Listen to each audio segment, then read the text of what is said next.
నమస్తే అందరికీ. Welcome back to our channel. నేను మీ కార్తిక్. ఈరోజు ఈ వీడియోలో మీరు ఏం చూడబోతున్నారంటే వినాయక చవితి సిరీస్లో మనకి థర్డ్ వీడియో అనమాట అండి. చాలా ముందు వీడియోలో మీరు అన్ని పందిర్లు చూసారు కదా, అన్ని చిన్న చిన్న పందిర్లు మా దగ్గర ఉన్న పందిర్లు కూడా మీకు చూపించడం జరిగింది.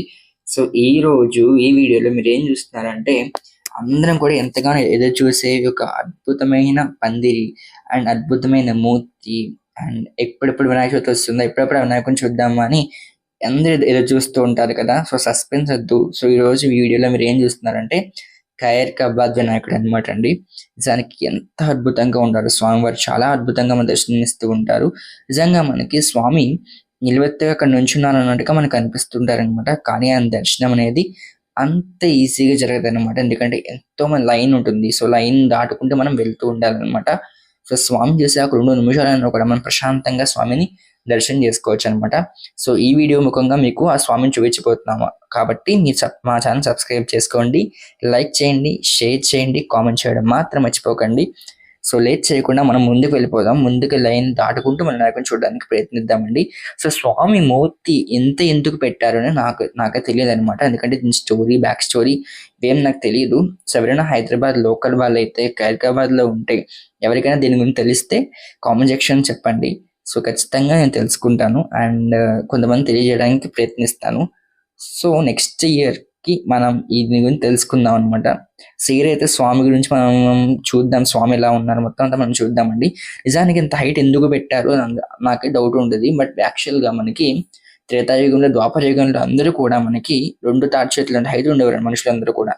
అంటే ఇప్పుడు జన్మ కలియుగం మనకి 6 feet లో మనం అందరూ పడిపోయాం. కానీ 2 తాటి చెట్లు అంటే ఒక తాటి చెట్టు 20 feet ఉంటే ఒక 40 feet ఉండేవారు అనమాట. 44 feet అలా ఉండేవారు మనుషులందరూ కూడా. జనరల్ వచ్చేసరికి మనం తగ్గిపోతుండేది. కానీ మనం ఇప్పుడు వినాయకుడిని చూసుకుంటే, మనం వినాయకుడు జరిగితే నాకు తెలిసి ఒక 18 నుంచి 20 feet అయినా స్వామి ఉంటారనేమో అనుకుంటున్నాను నేను. అంత క్లారిటీ లేదు నాకైతే. నాకు తెలిసి 18 ఉంటుంది మాక్సిమం వినాయకుడు ఒక ఫీట్ అనేది. స్వామిని చూస్తే మనం ఎట్లా అనిపిస్తుంది అంటే ఆయన ఒక పర్వతం అయితే ఆయన ముందు మనందరం ఒక చిన్న చిన్న చీమల్లా కనిపిస్తూ ఉంటాము స్వామివారి ముందు. యాక్చువల్లీ పందిరి అంతా కూడా మనకి డిఫరెంట్గా ఉంటుందండి. ఎందుకంటే మనకి వినాయక పందిరి అంతా కూడా మనకి ఇలా నిలువుగా వేస్తూ ఉంటారు కదా. ఇక్కడ మన స్వామివారి పందిరి మనకి అడ్డంగా వేశారనమాట.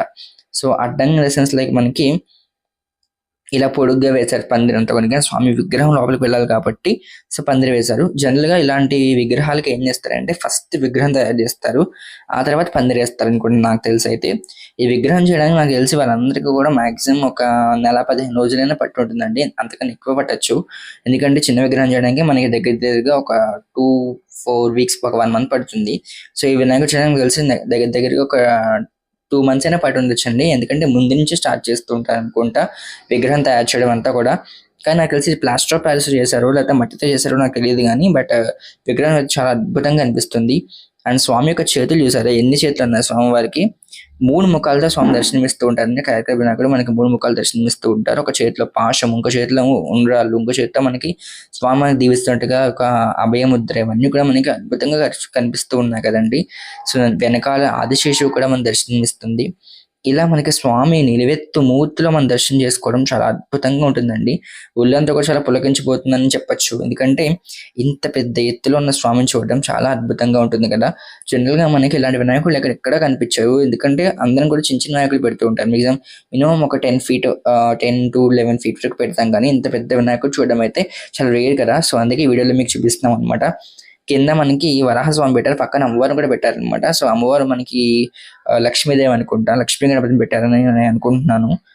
ఇలా మనకి స్వామి ఎంత అద్భుతంగా దర్శనమిస్తున్నారు కదండి. ఎవరైనా ఖైరతాబాద్ వెళ్ళకపోతే వెళ్ళండి. ఒక 9 days లో ఒక 11 days పెడతారు అనుకుంటే వినాయకుడిని. వెళ్ళి చూసుకోండి.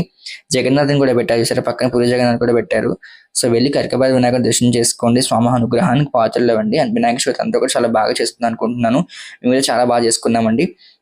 వినాయకుడు నిమజ్జనం కూడా జరిగిపోతుంది మా ఏరియాలో అన్ని కూడా. మీ ఏరియాలో జరుగుతుందో కామెంట్ సెక్షన్ తెలియజేయండి. అండ్ ఈ వినాయకుడు నిమజ్జనం ఎప్పుడో కూడా నాకు కామెంట్ సెక్షన్ తెలియజేయండి. అండ్ అందరం కూడా మంచిగా వినాయక చవితి సెలబ్రేట్ చేసుకుందాం అనుకుంటున్నాను. నెక్స్ట్ ఇయర్ ఇంకా బాగా చేసుకోవాలని కోరుకుంటున్నాను. ఇదే మనకి వినాయక చవితి లాస్ట్ వీడియో అనమాట. నెక్స్ట్ వీడియో అంతా కూడా మన మామూలు వీడియోస్ అన్ని కూడా వచ్చేస్తూ ఉంటాయండి. దసరాకి మంచి సర్ప్రైజ్ మీకు ప్లాన్ చేశాను. దాని గురించి వెయిట్ చేయండి. మరిన్ని వీడియోకి మన ఛానల్ సబ్స్క్రైబ్ చేసుకోండి, లైక్ చేయండి, షేర్ చేయండి, కామెంట్ చేయడం మాత్రం మర్చిపోకండి. నేను మీ కార్తిక్. శ్రీమాత్రే నమః. జై శ్రీరామ్.